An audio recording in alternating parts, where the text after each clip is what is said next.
El escándalo diplomático que sacude España. Sánchez cruza la línea roja con Israel y paga el precio de su radicalismo. No es un error. No es un malentendido. Es una traición calculada, una puñalada diplomática en toda regla. Mientras el mundo civilizado se estremecía ante el espectáculo de misiles iraníes lloviendo sobre ciudades israelíes, mientras familias enteras corrían a refugiarse en búnkers, mientras el terror islamista celebraba cada impacto como una victoria, España, bajo el mando de Pedro Sánchez, no solo guardó silencio. Eligió el bando de los verdugos. Y ahora, las consecuencias son inevitables. La Embajada de Israel en Madrid ha soltado el guante con una contundencia histórica, desgarrando la máscara de hipocresía del gobierno español. En un comunicado que ya reverbera como un terremoto político, Tel Aviv acusa a Sánchez de liderar una cruzada anti-israelí, de adoptar una postura moralmente podrida, y lo más grave, de aliarse con los enemigos de la democracia occidental en pleno ataque terrorista. Las palabras no son casuales. Son un juicio condenatorio a un presidente que ha preferido el aplauso de la izquierda radical antes que la lealtad a los principios que dicen defender. El silencio cómplice, cuando España miró para otro lado. 12 días. 12 días de fuego, de sangre, de pánico. 12 días en los que Hamas e Irán lanzaron más de 350 misiles contra población civil. 12 días en los que 29 israelíes fueron masacrados, hospitales fueron alcanzados, y barrios enteros quedaron reducidos a escombros humeantes. 12 días en los que Europa, con todas sus contradicciones, al menos tuvo la decencia de condenar la barbarie. Pero España, no. Mientras Alemania, Reino Unido e incluso Francia cerraban filas en defensa del derecho de Israel a existir, Pedro Sánchez y su gabinete de ideólogos prefirieron el mutismo. No hubo una sola declaración firme. No hubo un gesto de solidaridad. Solo el vacío. Un silencio ensordecedor que delataba, una vez más, la verdadera agenda del socialismo español, la de un gobierno que odia más a Israel que al terrorismo que lo amenaza. Pero lo peor estaba por venir. La traición en vivo. Sánchez pide castigar a la víctima.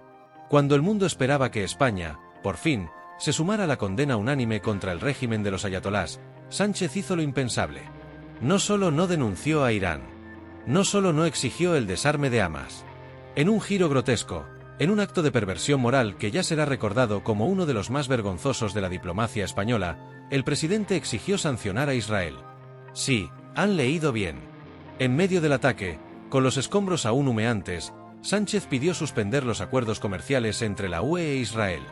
Exigió un embargo de armas al único país que estaba siendo bombardeado. Y lo hizo, atención, sin mencionar una sola vez a Irán, el verdadero instigador del caos. La embajada israelí no ha podido ser más clara. Es inmoral. Es indefendible. Es ponerse del lado de los que quieren borrar a Israel del mapa. El aislamiento de Sánchez. Europa lo abandona. Lo más revelador de este escándalo no es solo la bajeza moral del gobierno español, sino su aislamiento absoluto. Mientras Sánchez jugaba al héroe ante sus bases antisistema, el resto de Europa seguía apoyando a Israel. Alemania, Italia, Austria y hasta países tradicionalmente críticos como Bélgica mantuvieron una postura firme: condenar el terror, defender el derecho a la legítima defensa. Pero España, bajo el mando de Sánchez, ha quedado relegada al rincón de los regímenes que aplauden a los terroristas. Y eso tiene un precio. Las consecuencias. ¿Qué pierde España con esta ruptura? No se equivoquen, esto no es un rifirrafe diplomático más. Es una línea divisoria que marcará la política exterior española durante años. Israel no olvidará esta traición. Y las repercusiones ya se están sintiendo. Pérdida de credibilidad internacional. España ha pasado de ser un actor relevante en Oriente Medio a un paria ideológico, un país que prefiere el discurso populista antes que la seguridad global. Daño económico. Israel es un socio tecnológico clave. ¿Qué empresa israelí querrá invertir en un país cuyo gobierno la acaba de apuñalar por la espalda? Aislamiento en la UE. Sánchez ha quemado puentes con los socios europeos más serios. Su alineamiento con la extrema izquierda lo deja solo frente al abismo. La gran pregunta: ¿por qué lo hizo? La respuesta es simple: electoralismo barato. Sánchez sabe que su base son los antisistema, los antioccidentales, los que ven en Israel un enemigo colonial. Y en lugar de gobernar para todos, ha elegido alimentar el odio de unos pocos. Pero el juego le ha salido mal. Porque esta vez, no está insultando a la oposición. Está insultando a una nación entera que llora a sus muertos. Conclusión: España merece algo mejor. No es solo una crisis diplomática. Es el reflejo de un gobierno perdido en su propio fanatismo, incapaz de distinguir entre amigos y enemigos, entre víctimas y verdugos. Mientras Sánchez sigue en su burbuja ideológica, España paga el precio. ¿Hasta cuándo? La máscara de Sánchez cae, el mundo ve lo que España ya sabía. No es solo un desliz diplomático. No es un arrebato de torpeza política. Es la esencia misma de un gobierno que ha convertido la ideología en su única brújula, incluso cuando esa brújula apunta hacia el abismo. Pedro Sánchez, el hombre que prometió moderación y sentido de Estado, ha revelado su verdadero rostro, el de un líder dispuesto a sacrificar el prestigio de España en el altar de su propia agenda radical. Y el mundo lo está viendo. El doble juego de Sánchez, incompetencia o cálculo ideológico. Hay dos formas de interpretar esta crisis. Que Sánchez es un ingenuo, un líder mal asesorado que no entiende las reglas básicas de la geopolítica. Que sabe exactamente lo que hace, y su postura contra Israel es un guiño calculado a los sectores más extremistas de su base. La evidencia apunta a lo segundo. Porque no se puede explicar de otra manera que, en pleno ataque terrorista contra civiles israelíes, el presidente español haya decidido que el verdadero problema no era Irán, no era Hamas, no era el fanatismo islamista, sino Israel, la víctima. Es como condenar a un hombre por defenderse de un asaltante, mientras se le exige que negocie con el criminal que le apunta con un cuchillo. Es una perversión moral sin precedentes en la diplomacia española moderna. ¿Ahora qué? ¿Ruptura con Estados Unidos? ¿Con la OTAN? Si Sánchez está dispuesto a enfrentarse a Israel, una democracia aliada y socio estratégico, ¿qué lo detendrá para hacer lo mismo con otros países? ¿Criticará a Estados Unidos por su apoyo a Tel Aviv? ¿Presionará para que la OTAN deje de colaborar con Israel en materia de seguridad? ¿Usará esta postura como moneda de cambio con regímenes como Irán o Venezuela, buscando su apoyo en foros internacionales? El mensaje que ha lanzado Sánchez es claro: España ya no está del lado de las democracias occidentales cuando no coinciden con su relato ideológico. Y eso es un terremoto político de consecuencias impredecibles. La reacción de Israel no es solo un enfado, es un cambio de era. Israel no es un país que olvide fácilmente. Tiene memoria larga. Y lo que ha hecho Sánchez no es un simple desacuerdo, es una traición en toda regla. Diplomáticamente, España ha pasado a ser vista como un actor hostil, no como un mediador neutral. Económicamente, las empresas israelíes, clave en sectores como ciberseguridad, energía y agricultura, pensarán dos veces antes de invertir en un país que las señala como culpables. Militarmente, la colaboración en inteligencia y defensa se resentirá, dejando a España en una posición más débil frente a amenazas terroristas. Pero lo más grave es que Sánchez ha legitimado el discurso del odio contra Israel. Ha dado munición moral a quienes quieren destruirlo. Y eso no se borra con un simple malentendido. La hipocresía del gobierno. ¿Dónde está la condena a Irán? ¿A Hamas? Lo más revelador de todo este escándalo es el silencio cómplice del gobierno español ante los verdaderos agresores. Irán ha financiado, armado y entrenado a Hamas durante años. ¿Alguna condena? Ninguna. Hamas sigue prometiendo borrar a Israel del mapa. ¿Alguna mención? Cero. Hezbollah, otro proxy iraní, amenaza desde el norte. ¿Preocupación española? Inexistente. En cambio, Sánchez sí tiene tiempo para atacar a Israel, para pedir sanciones, para exigir embargos. ¿No les parece sospechoso? La gran mentira: estamos por la paz. El gobierno insiste en que su postura es equilibrada, que solo busca una solución pacífica. Pero es una mentira descarada. Porque si realmente quisiera paz, condenaría a los que inician la violencia. Si realmente le importaran los derechos humanos, no ignoraría los crímenes de Hamas. Si realmente creyera en el diálogo, no pediría castigar a uno de los bandos mientras exonera al otro. Pero no. Sánchez no quiere paz. Quiere postureo. Quiere que la izquierda radical lo aplauda, aunque eso signifique poner en riesgo los intereses de España. ¿Y ahora qué? El precio que pagará España. Las consecuencias de esta crisis ya están aquí. Aislamiento en Europa. Mientras Francia, Alemania e Italia refuerzan su alianza con Israel, España queda marginada. Pérdida de influencia. ¿Quién tomará en serio a un país que elige el bando de los terroristas? Daño a las empresas españolas. Desde tecnología hasta turismo, las relaciones con Israel son clave. ¿Qué pasará ahora? Pero lo más grave es el daño moral. España ya no es vista como un país serio, sino como un peón de la izquierda radical, dispuesto a quemar puentes con aliados históricos con tal de contentar a su base. Conclusión: Sánchez ha cruzado una línea que no tiene vuelta atrás. Esto no es un error. Es una elección.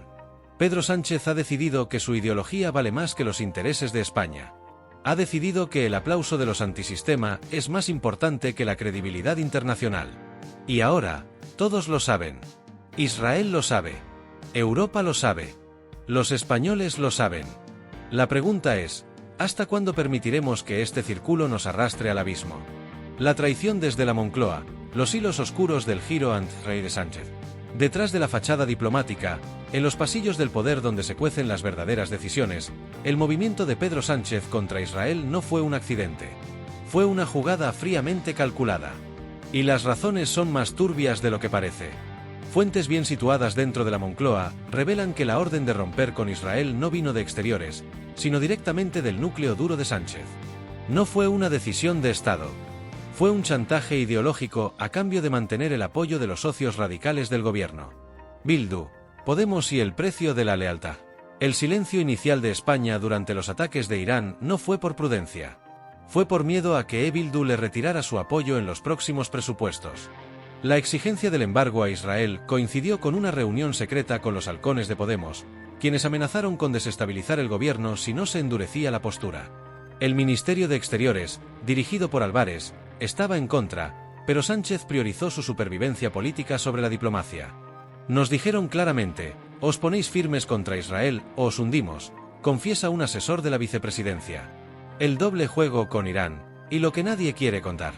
Mientras Sánchez condenaba a Israel, España mantenía discretos contactos con Teherán. Negociaciones encubiertas para reanudar el comercio de petróleo iraní, paralizado por las sanciones de la UE.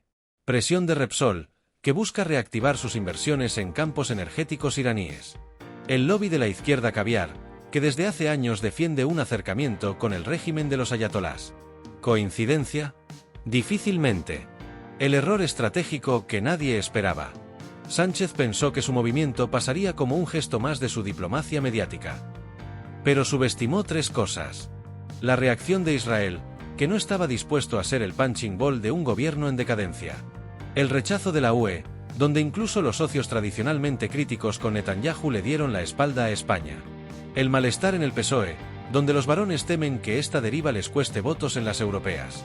Las consecuencias ocultas, España, aislada y debilitada. Inteligencias compartidas con Mossad, congeladas. Empresas españolas en Tel Aviv, en alerta por represalias comerciales. La embajada israelí en Madrid, convertida en un nido de desconfianza. Y lo peor, Sánchez ha dejado claro que España ya no es un aliado fiable. ¿Quién gana con todo esto? Irán, que celebra la división en Europa. Hamas, que usa el gesto de Sánchez como propaganda. La extrema izquierda española, que por fin ve su odio a Israel refrendado desde el gobierno. Los perdedores, los españoles, que pagarán el precio de una diplomacia errática y sectaria. La pregunta que quema. ¿Hasta qué punto la supervivencia política de Sánchez justifica vender la política exterior al mejor postor ideológico? La respuesta, como siempre, la pagarán los ciudadanos. La caída del rey desnudo. ¿Cómo Sánchez ha convertido España en el payaso de Europa? Detrás de la cortina de humo de supuestos principios morales se esconde una verdad incómoda. Pedro Sánchez no conduce España, la arrastra. Y en su caída libre, está dispuesto a llevarse por delante décadas de prestigio diplomático. Las filtraciones que estamos revelando muestran un gobierno que opera más como una secta ideológica que como una administración de Estado. El Círculo Rojo, los verdaderos artífices del desastre. Fuentes del propio Consejo de Ministros confirman que las decisiones clave sobre Israel no se tomaron en exteriores, sino en un estrecho círculo de incondicionales. Irene Montero, aunque fuera del gobierno, sigue dictando la agenda a través de su marido Pablo Iglesias, quien mantiene acceso directo a Sánchez. Juan Carlos Monedero, el ideólogo en la sombra, ha estado redactando personalmente los comunicados contra Israel. Los labis bolivarianos, con fuertes lazos con Irán y Venezuela, presionaron a través de la Secretaría General de Podemos. Es surrealista. Recibimos órdenes contradictorias. Los técnicos de exteriores preparaban análisis equilibrados, y de la noche a la mañana llegaban instrucciones de la Moncloa para torcer completamente el mensaje, revela un alto funcionario del ministerio. La cuenta secreta, lo que Sánchez le debe a los antisemitas. El giro anti-israelí no es casual. Responde a deudas políticas impagables. El apoyo de Bildu, cuyo programa sigue incluyendo referencias a la lucha sionista como enemiga. Los votos de la CAP, que exigen desde hace años romper relaciones con Israel. El silencio de los medios afines, que a cambio obtienen contratos públicos millonarios. Las cifras que 87% de las resoluciones contra Israel en el Congreso han sido impulsadas por socios del gobierno. 62 millones en subvenciones a ONGs que promueven el boicot a Israel. 0 declaraciones firmes contra Hamás en los últimos 12 meses.